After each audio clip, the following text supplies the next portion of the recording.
Okay, so this is me going over my rehearsal work on Rare Birds. So, obviously, Rare Birds is my first contemporary monologue, and this is the one that I've focused on the most over this term, and it was the main one in my head for for monologue rep for a few reasons. First of all, I believe it's my strongest piece. I also know after going to an open day at Bath Spa University, which is one of my choices, I know that they only needed a contemporary monologue, so I wanted to focus on getting that learnt and perfected, because I know that that would be in every single audition I do, a contemporary monologue, whereas a classical wouldn't be. So I kind of put that second.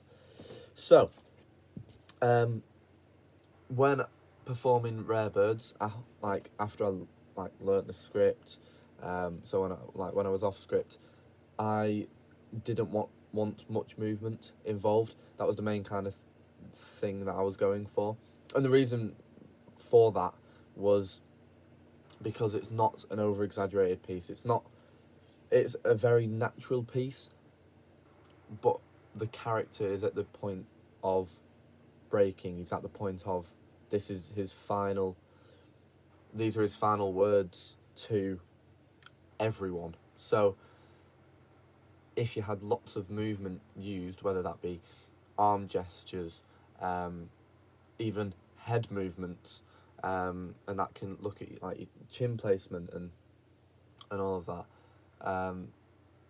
that is something that I didn't want, because it wouldn't fit the piece at all. For a solemn piece, for a piece where the character's really down, that just wouldn't work. And it's as simple as that.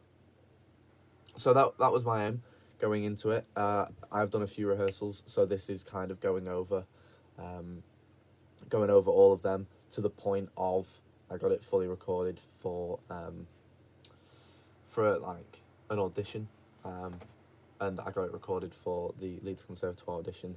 Therefore, it's not in a self-tape way of like performing it. It's like it would be in an audition, and that's the reason that happened, was because of that's what was required for the audition. I did try and do it as a self-tape way, which I thought actually worked better for the piece, and I'll get to that later on, but that was just me wanting to see how it would look from that angle, if needed. So when I first ran through it, the feedback that I got, which I felt throughout the entire performance, the mindset is the hardest thing to get into with this character. It's because me personally, I have never thought this, and I hopefully never will think it. So yeah, it's a tough mindset to get into, which takes me about 5 minutes before performing it. And when I'm rehearsing it, that's what I'm mainly doing,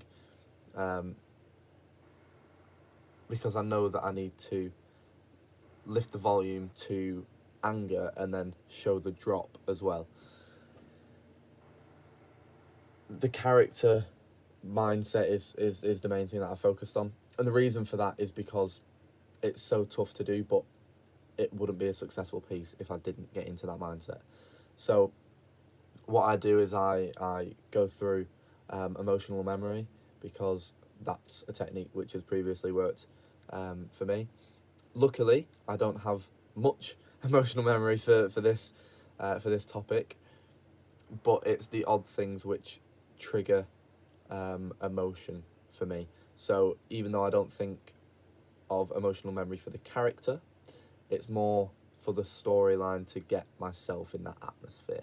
That's the kind of thing that I was going for with getting into the character's mindset and using the emotional memory.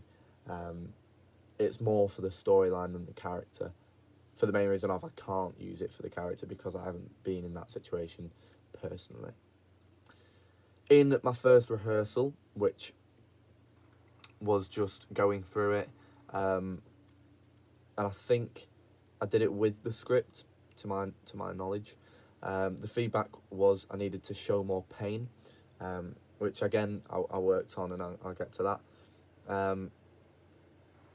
I need to keep the same pace. The pace is something that I worked on previously, which I like. You could even see in the read through that I did.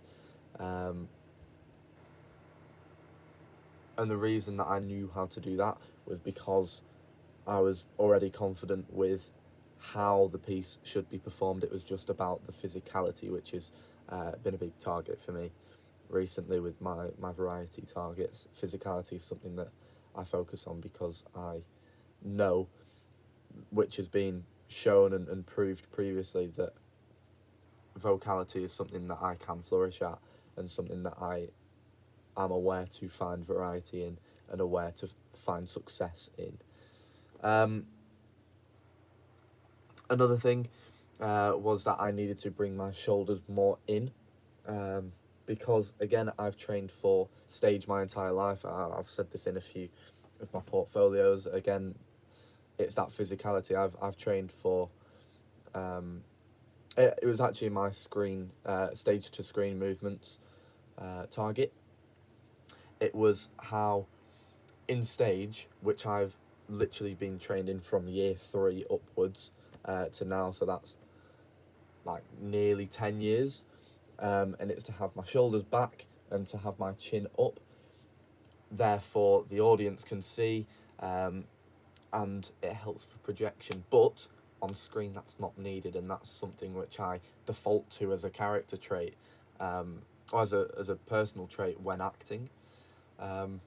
So being aware of that was really helpful, and I'm glad that JMR pointed it out, and because he pointed it out, I looked at the rehearsal and saw exactly what he meant, and it was something that I even fell into throughout the other guys' duologue that I did with Anthony, was my chin placement and my shoulder placement, bringing them up, and especially for a piece like this, you can't have a shoulders back, confident, chin up, like headstrong character for this. It's heart archetype, almost groin, because of the second paragraph, which again I have to raise the volume for in the showing more pain feedback that I got. I need to raise the volume and maybe speed up on those lines. That was my aim for the second run through. So the next one I did, we looked in depth at the next rehearsal I did, we looked in depth at that middle paragraph where I talk about whose fault it is, whether that be, I think the line is, this is my dad's fault, this is my mum's fault, everyone at school, all the students, the teachers, this is all your fault. I want the guilt to eat you up. I want you to wonder what you would have done for the rest of your life. That is what we focused on when re-watching the second rehearsal, because I got so caught up in the words and the emotion because of the feedback from the previous rehearsal, because I was working on that and I was getting so into it and I was getting so emotional with the character, through the work, with the mindset and everything, that I cut myself off at the end of sentences. So as I said before, vocality is something which I flourish in, and I know I do, but with this one, because I was so focused on the physicality and the bringing the shoulders down and showing that emotion, I totally lost the vocality work, the vocal expression work. So the pronunciation of the words, I didn't say fault, I said fault, and that's a big mistake because it doesn't emphasise. I'm more going on about the list, about whose fault it is, that I'm going to do what I do. but that's not the point. The point is to let them know that it's their fault. So it's not going about the it's not going about who we're talking about. That's not the point of the monologue. The point is about my emotions and the anger in that aggressive part in the monologue. So I didn't want to lose the thought process, but that's something that I did. And we also looked at the final line, which was so long. It's my final goodbye to everyone, and that's the final point I'm making. So it's quite a momentous moment in terms of the monologue, in terms of the character's life. So that needed a bit more intention when I was speaking. Because, again, if you look at the rehearsal, that final line, so long, is just said nonchalantly. Like it's the next line in the monologue and there's more lines to go, or that it's the last line in the monologue, and as an actor I know that, so I'm trying to get to the end. That's the kind of vibe that it gave across, whereas that's the line that needs to break the people watching. That's the line that needs to get the emotion from both the character and the audience. That's where you want the audience to sympathise with the character. And I weren't doing that. I weren't showing that like tone, that intention in that line. So that's something that I was aware on for the final few run-throughs. And it was focusing on all of them. I'm going to now skip to the final run-through. Really quickly, just before I forget, that run-through, the so long bit, that was on the self-tape one. And again, the reason I did the self-tape was because I wanted to see how it would look. The movement part of the monologue, I didn't want the character to move that much because he's not going to be very exaggerated when he's talking about killing himself. That's something that I chose as an actor before even working on the piece. Again, I thought that arm movements I could have a little bit, but only with a purpose, which is something I've learned in my classical. With contemporary work, I know how to work around stuff and communicate a storyline through arm gestures, through movements. That's why people talk with hand gestures, because it gets a point across. That's what you do, like, that's what I've done in contemporary monologues and contemporary shows. My hands are something that I've personally targeted for a while because I've become so aware of them, and especially in a contemporary monologue. For example, in Growth, I kept them in my pockets quite a lot because I didn't know exactly what to do. Whereas in a piece like this, because I was aware of that beforehand, I didn't know where to place my hands. So the reason I went for a self-tape shot was because, number one, I wanted to see if it would work, if very minimal movement would work, and also if my hands and arms were out of shot, could it still show the storyline? Now, the end result for me is that the self-tape looked better than the actual audition. The audition still created the emotion, it still created the atmosphere.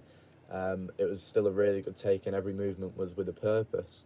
But I think for this monologue specifically, the self-tape works the best, and it's because you can show that little movement. So in the final paragraph, where he talks about, in my next life I'd like to be a bird, that's a very kind of thrown out there line, and I wanted to make a deliberate conscious choice to have a little smile. In an audition on a stage that wouldn't work, but on screen on a self-tape that would, and that would also get a lot of the character's psychological aspect of what he's actually thinking, coming up to the final of his monologue.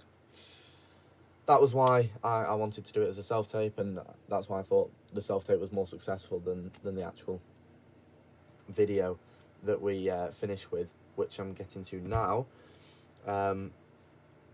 We did 2 run-throughs of the final rehearsal / video, and on the first one, I'm going to focus on the first one because the second one was the piece that we worked on this feedback with, which is why we've kept that one, why we've used that one, and why that one was successful. So every part of this feedback we worked on through rehearsals and then sorted out afterwards. So for the second to final run through, this is it at the start and end of the monologue need to be more prominent, because that's his entire life in that moment specifically, which is a bit of feedback that I got with the so long and all of that. So what I'd done with the so long line, I just had to use that same intention, that same tone that I changed with into this line, to make it more prominent, to make it more momentous of a moment, and to remind me as an actor that it's the first time the audience have seen this, whereas I've done it, I've ran through it, I've learned the monologue, so that emotion can go for me, whereas it's the audience's first time, and it's the universities and drama schools' first time they've ever seen that monologue, so I needed to get that more. My chin placement was a bit too low, and I think that was because I was focusing on, again, the feedback from a previous rehearsal where my chin placement was too high along with my shoulders. So again, focusing on the physicality and the vocality this time, there were a few things that I forgot to do, which I just needed to be reminded about, which again, it's a simple change, but it's just one of them to be aware of, and it's one of them where I need to be aware of it whilst I'm recording, because that's what will make the difference. That's what will actually push me forward as an actor, if I'm aware of everything. In the chin placement one, didn't mean to only just bring my chin down like this. It was more to not bring it down like this so you can only see my hair. That wouldn't work for auditions or screen. It's just something to be aware of all round as an actor. The final piece of feedback that I got for the piece, which again, it's a simple change. It was because I was stood with my hands in my pockets, which again was a character choice that I did. Again, I didn't want much arm movements, as I've previously stated, so I kept my hands in my pockets, but then when I moved them out to explain about something, whether that was in the aggressive paragraph, and I took my hands out of my pockets, my elbows pretty much stuck to my waist or to my chest, because it was very tubular, was the word used, and that we described it as. It was very tubular, all in one, and the arms were kind of either side moving away. So if it was an audition, that wouldn't work, and they would want more arm gestures. And if I'm going to do an arm gesture, commit to it. That's something that I worked on and did in the second take, but it's also something which I had to change from the self-tape version to the audition version, on the wide shot on the screen. So yeah, all in all, there was a lot of different bits of feedback throughout every rehearsal, whether that be physicality vocally, psychologically, all of that were focused on throughout Rare Birds, and I believe that is done now in terms of getting it recorded for a uni.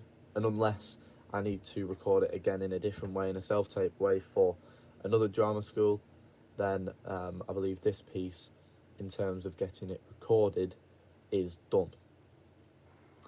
The classical monologues I will be focusing on next. It'll probably go in the order of Henry VI, and then The Winter's Tale, and then East Haddam.